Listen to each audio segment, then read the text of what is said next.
चलें जी, बिस्मिल्लाहिर्रहमानिर्रहीम। So students आपसे कह रहे हैं एमसीक्यूज नंबर 36 में के coordinates of the origins are. तो स्टूडेंट्स ये मैं आपको बता चुका हूँ। तो स्टूडेंट्स मैं आपको बता चुका हूँ कि कोऑर्डिनेट्स ऑफ ओरिजिन्स, ओरिजिन में आपके पास एक्स और वाई दोनों की वैल्यू क्या होती है बेटा? 0,0 होती है। क्या होती है?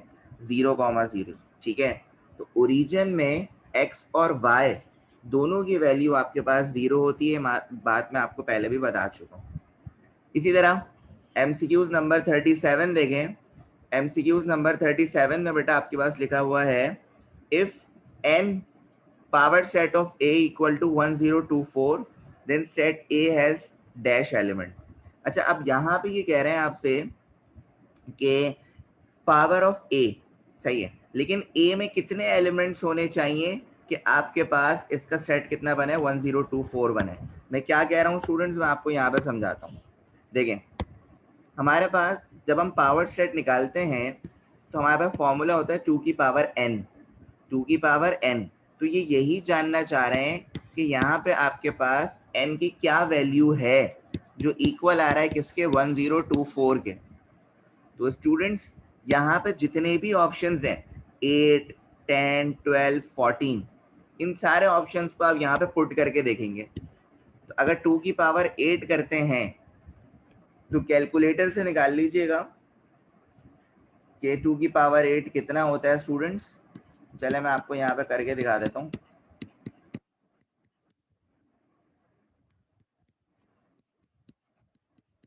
1 2 3 4 5 6 7 8 2 4 4 8 16 32 64 120 256 होता है।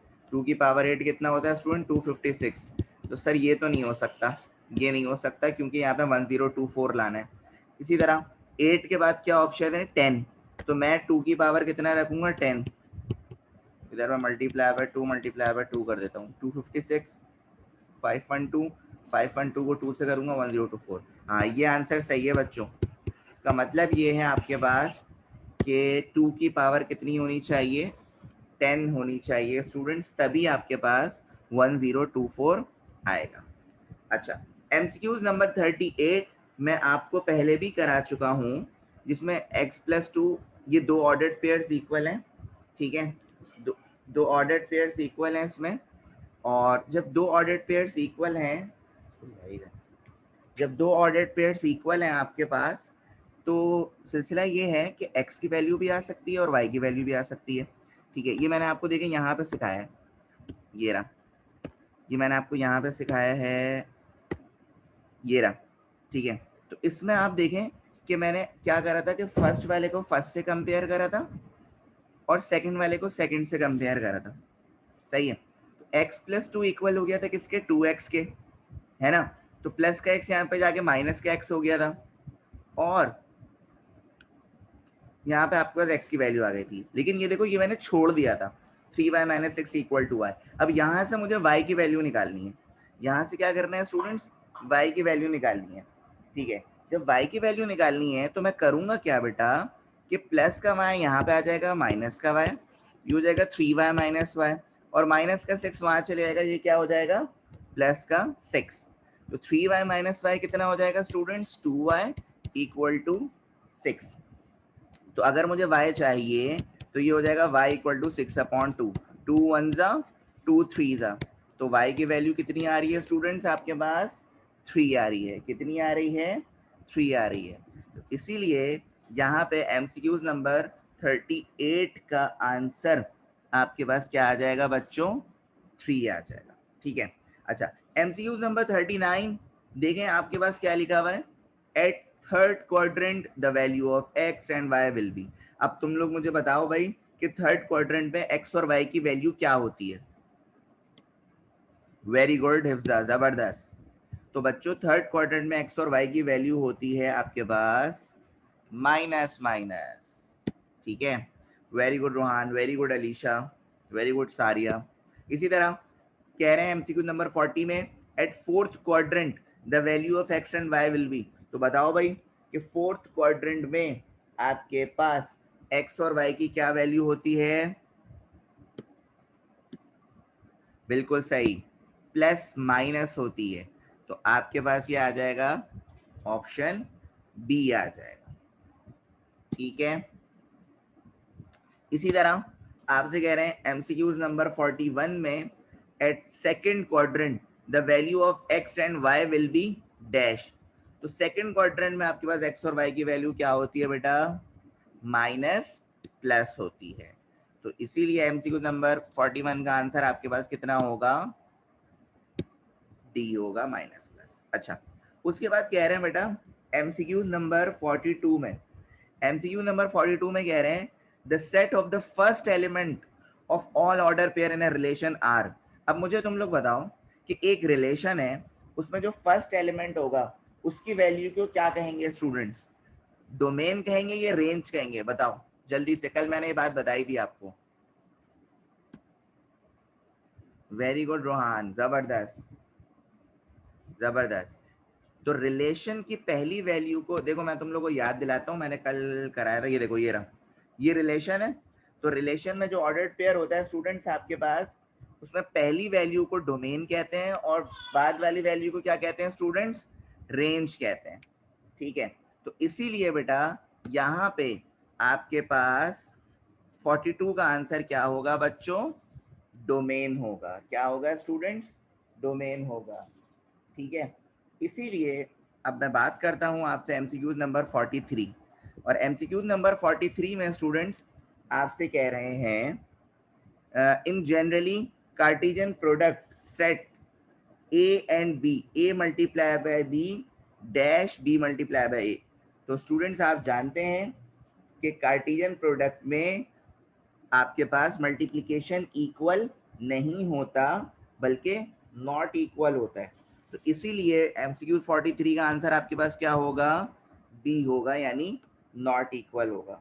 ठीक है, एमसीक्यू नंबर 43, एमसीक्यू नंबर 43 हो गया। 44 देखें भाई, 44 में स्टूडेंट्स आपके पास क्या है, anything belong to a set is called and dash of the set. भाई सेट के अंदर जो भी होगा स्टूडेंट्स उसे हम क्या कहेंगे सर, एलिमेंट कहेंगे। तो बेटा इसका आंसर क्या हो जाएगा, एलिमेंट्स हो जाएगा। चलो एमसीक्यू 45 बताओ भाई, a set which described with the help of a statement is called dash. तो स्टूडेंट ऐसा सेट जिसमें आप स्टेटमेंट के जरिए डिस्क्राइब करें, तो ऐसे सेट को बच्चों क्या कहते हैं, जल्दी से मुझे बताएं। वेरी गुड, जबरदस्त। ऐसे सेट को कहते हैं सर डिस्क्रिप्टिव फॉर्म। ऐसे सेट को क्या कहते हैं स्टूडेंट्स, डिस्क्रिप्टिव फॉर्म कहते हैं, जिसमें आपके पास स्टेटमेंट हो। एमसीक्यूज 46 देखें, लिखा हुआ है जीरो एलिमेंट है आपके पास एक सेट में, is a set which has dash element. तो बताओ भाई एमसीक्यू नंबर 46 में कितने एलिमेंट आपको नजर आ रहे हैं, वेरी गुड, 1। तो इसीलिए एमसीक्यू 46 का आंसर आपके पास क्या होगा बच्चों, 1 होगा।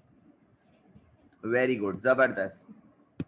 अच्छा, इसी तरह एमसीक्यू 47, एमसीक्यू 47 में क्या लिखा हुआ है, if the set A has 2 element and the set B has 3 elements then the set A multiply by B has dash. बताओ मुझे भाई एमसीक्यू 47 का आंसर मुझे बताओ।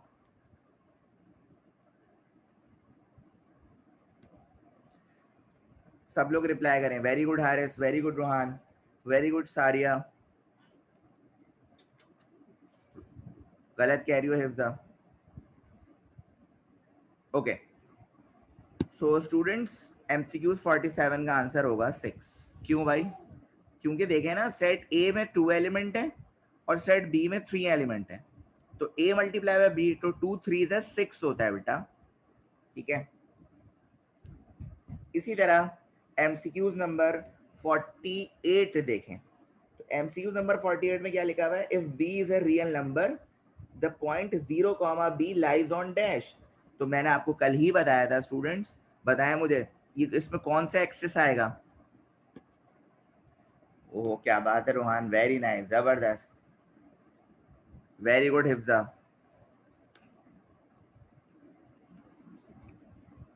वेरी गुड अलीशा, जबरदस्त। तो यहाँ पे आपके पास आ जाएगा बेटा वाई एक्सेस, क्या आ जाएगा, वाई एक्सेस आ जाएगा, क्योंकि एक्स पे तो जीरो है ना, एक्स पे जीरो है, इसीलिए वाई पे वैल्यू है कोई ना कोई कांस्टेंट है, तो इसीलिए वाई पे आ जाएगा। अच्छा अब 49 क्या होगा, चलो 49 भी पता ही होगा आप लोगों को, 49 क्या होगा भाई, वेरी गुड वेरी गुड, जबरदस्त, क्या यार माशाल्लाह, जबरदस्त कॉन्सेप्ट्स हैं। लेकिन जो बच्चे रिप्लाई नहीं कर रहे ना, मैं उनसे भी आखिर में बात करता हूँ कि यार जो बच्चे चैट पे रिप्लाई नहीं कर रहे, आंसर्स नहीं दे रहे। अच्छा हारिस साहब, मुझे लग रहा है आपने कल का लेक्चर नहीं देखा, इसीलिए आपने अभी गलत आंसर दिया कि बेटा यहाँ पे b कॉमा जीरो है ना, मतलब b पे वैल्यू है और पहली वैल्यू ऑर्डर्ड पेयर में होती है x की, तो इसीलिए यहाँ पे इसका आंसर क्या हो जाएगा, x एक्सेस हो जाएगा, ठीक है, x एक्सेस। अच्छा इसी तरह एमसीक्यूज नंबर 50 पे देखें बेटा, एमसीक्यूज नंबर 50 में, एमसीक्यूज नंबर 50 में आपके पास क्या लिखा हुआ है, if a equal to 1 comma 2 comma 3 and b equal to 1 comma 2 comma 3 comma 4 comma 5 then a is a dash subset of b। मुझे बताएं स्टूडेंट्स कि इसमें आपके पास कौन सा सबसेट होगा, ये a जो है वो प्रॉपर सबसेट होगा, इम्प्रॉपर सबसेट होगा या सबसेट होगा, वेरी गुड, यहाँ पे आपके पास एमसीक्यूज नंबर 50 में ये प्रॉपर सबसेट होगा, ये क्या होगा स्टूडेंट्स, प्रॉपर सबसेट होगा, ठीक है, बिल्कुल सही कहा आप लोगों ने,